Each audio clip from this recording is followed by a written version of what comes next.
Tahukah Anda bahwa sesuai Undang-Undang Nomor 23 Tahun 2014 tentang Pemerintahan Daerah, dalam rangka mensejahterakan rakyat, pemerintah daerah dijalankan dengan prinsip otonomi dan tugas pembantuan. Untuk menjalankan otonomi daerah dan tugas pembantuan tersebut, maka daerah membuat peraturan daerah. Jadi bisa dikatakan bahwa peraturan daerah adalah peranti lunak pemerintahan daerah. Melalui peraturan daerah inilah kehidupan masyarakat suatu daerah diatur agar aman, tertib, dan tentram. Ketika semuanya berjalan tertib, maka investasi akan masuk, pendapatan masyarakat dan daerah akan meningkat, sehingga kesejahteraan masyarakat akan tercapai. Namun terkadang ada sebagian masyarakat yang tidak memahami pentingnya peraturan daerah. Mereka berlaku tidak taat, melanggar peraturan daerah, sehingga mengganggu ketertiban dan ketentraman masyarakat. Akibatnya, investor menjadi malas untuk berinvestasi, sehingga berdampak tidak tercapainya kesejahteraan masyarakat. Kalau dampak pelanggaran peraturan daerah seburuk itu, apakah peraturan daerah tidak memberikan sanksi kepada para pelanggar?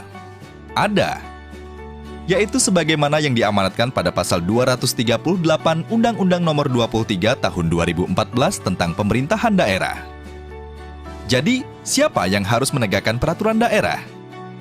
Sebagaimana pasal 255 ayat 1 Undang-Undang Nomor 23 Tahun 2014 tentang Pemerintahan Daerah, yang bertugas menegakkan peraturan daerah adalah Satuan Polisi Pamong Praja.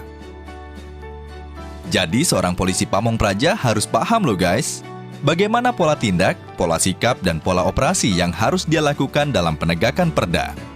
Tapi perlu diingat ya, bahwa kewenangan Satuan Polisi Pamong Praja hanya menegakkan sanksi non-pidana di dalam peraturan daerah. Sampai sini, paham ya? Oke, kita lanjut lagi. Nah, kalau Satuan Polisi Pamong Praja hanya menegakkan sanksi non-pidana, lantas untuk sanksi-sanksi pidana, siapa ya yang menegakkan? Sesuai pasal 257 ayat 1 dan 2 Undang-Undang Nomor 23 Tahun 2014, yang menegakkan sanksi pidana perda adalah penyidik sesuai dengan ketentuan peraturan perundang-undangan dan penyidik pegawai negeri sipil atau PPNS. Terus, siapa yang dimaksud dengan penyidik pegawai negeri sipil tersebut?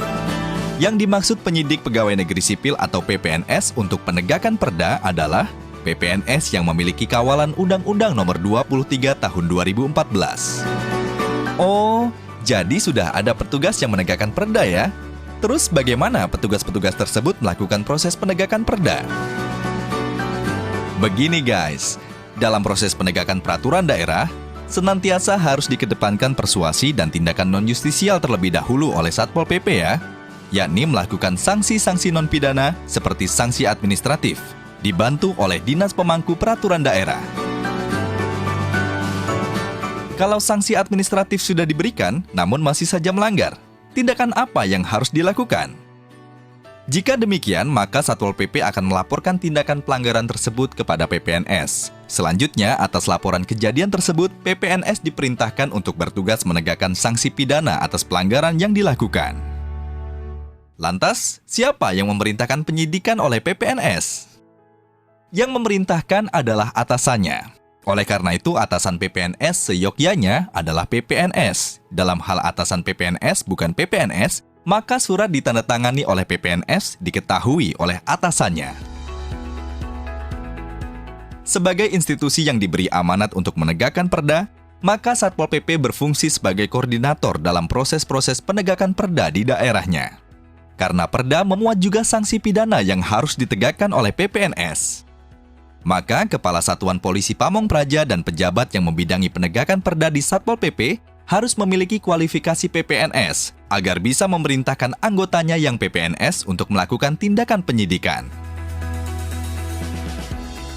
Bagaimana proses penyidikan yang dilakukan PPNS dengan kawalan Undang-Undang Nomor 23 Tahun 2014 tentang Pemerintahan Daerah yang merupakan rujukan atas seluruh peraturan daerah?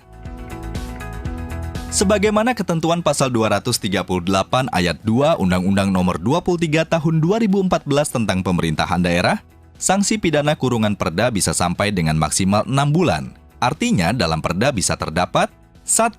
Tindak pidana ringan sesuai dengan pasal 205 KUHP, yakni perkara yang diancam dengan pidana penjara atau kurungan paling lama 3 bulan, dan atau denda sebanyak-banyaknya Rp7.500 yang dilakukan dengan acara pemeriksaan cepat di pengadilan.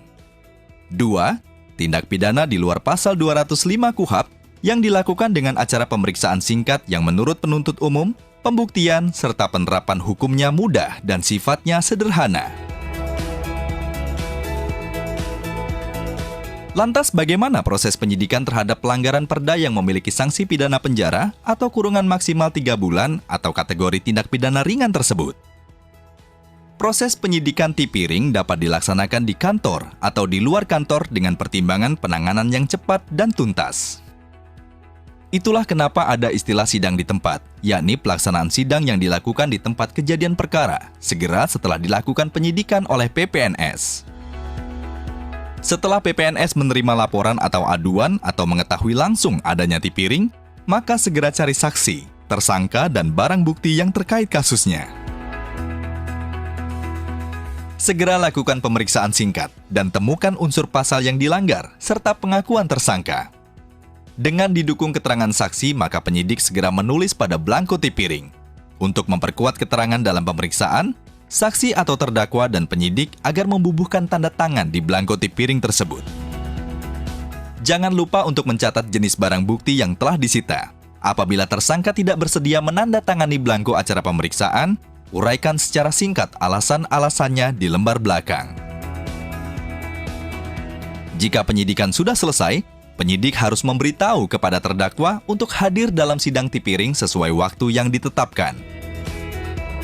Di persidangan, PPNS yang bertindak sebagai penyidik pelanggaran tipiring tersebut atas kuasa undang-undang bertindak selaku penuntut umum terhadap terdakwa, sehingga harus mengikuti sidang sampai dengan ditetapkannya vonis oleh hakim.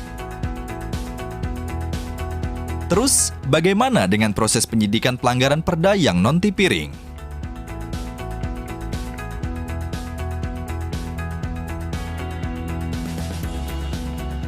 Proses penyidikan pelanggaran yang non-tipiring meliputi proses-proses dari mulai penyelidikan, penindakan, pemeriksaan, sampai dengan penyerahan berkas perkara, tersangka, dan barang bukti ke kejaksaan.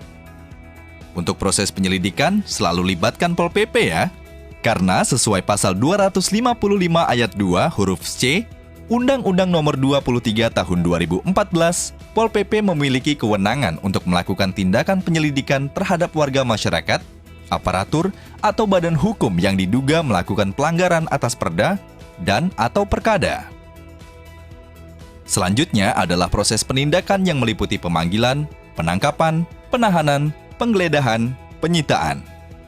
Ingat ya, selalu lakukan koordinasi kepada Korwas PPNS setempat untuk bantuan-bantuan teknis, utamanya yang tidak bisa dilaksanakan sendiri oleh PPNS, seperti misalnya penangkapan dan penahanan, penggeledahan, maupun penyitaan. Ingat, lengkapi juga dengan persyaratan izin dari ketua pengadilan setempat untuk tindakan-tindakan yang memerlukan persyaratan tersebut. Proses selanjutnya yakni proses pemeriksaan merupakan kegiatan untuk mendapatkan keterangan, kejelasan, dan keidentikan tersangka dan atau saksi dan atau barang bukti, maupun tentang unsur-unsur tindak pidana yang telah terjadi, sehingga kedudukan atau peranan seseorang maupun barang bukti di dalam tindak pidana tersebut menjadi jelas dan dituangkan dalam berita acara pemeriksaan. Ingat ya guys, peran kegiatan pemeriksaan dalam penyidikan merupakan penentu keberhasilan penyidikan secara menyeluruh. Oleh karenanya perlu pendekatan, pengetahuan, dan keterampilan dari pemeriksa. Pada saat proses penyidikan, PPNS juga dapat menghentikan penyidikan asal mempunyai alasan yang cukup sesuai pasal 109 ayat 2 KUHP, yakni 1. Tidak terdapat cukup bukti. 2. Peristiwa tersebut bukan merupakan tindak pidana. 3. Proses penyidikan dapat dihentikan demi hukum oleh karena tersangka meninggal dunia. Tuntutan pidana telah kadaluarsa. Pengaduan dicabut apabila delik aduan tindak pidana tersebut telah memperoleh putusan hakim yang tetap dan pasti atau nebis in idem. Guys, dalam penyidikan yang tidak kalah penting adalah pendataan dan pencatatan secara tertib dan teratur. Hindari kesalahan dalam pengisian blanko-blanko atau formulir-formulir. Distribusikan dan arsipkan seluruh administrasi penyidikan secara tertib dan teratur.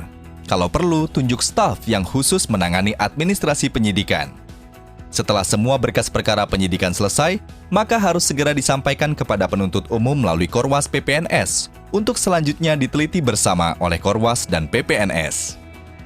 Kalau hasil penelitian masih belum sempurna, maka Korwas PPNS mengembalikan kepada PPNS disertai petunjuk tertulis.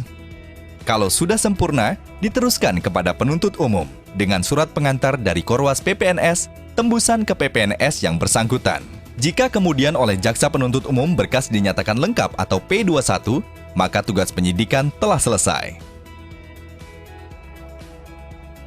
Inilah proses penegakan perda yang dilakukan oleh PPNS. Tapi ingat ya guys, indikator keberhasilan PPNS dalam menegakkan perda bukan banyaknya pelanggar perda yang diproses dan diselesaikan kasusnya. Namun, dengan dilakukannya penegakan perda tersebut akan meningkatkan kesadaran masyarakat agar patuh terhadap aturan. Apabila masyarakat sudah patuh terhadap aturan, kondisi daerah akan dinamis, yang memungkinkan pemerintah daerah dan masyarakat dapat melakukan kegiatan dengan tentram, tertib, dan teratur. Dengan demikian, investor akan masuk, sehingga kesejahteraan masyarakat pun akan terwujud.